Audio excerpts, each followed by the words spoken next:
Good morning mga Lods, nandito na naman po ako, si Alvin Brasco, na kung saan may gusto lang akong pag-usapan natin at ito nga ay tungkol sa mga mahilig tumaya ng loto, mapaswel 3 man yan or 6 digit or like 658.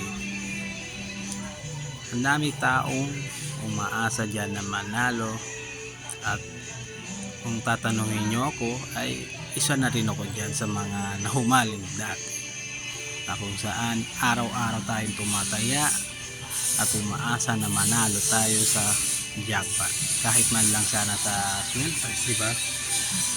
Pero napapansin ba natin na sa araw-araw nating pagtaya sasayang lang ang pera natin sa pagtaya na kung saan umaasa tayo na mananalo kaso hindi, di ba? Dahil parang bibihira o napaka-imposibleng manalo sa mga ganyan laro.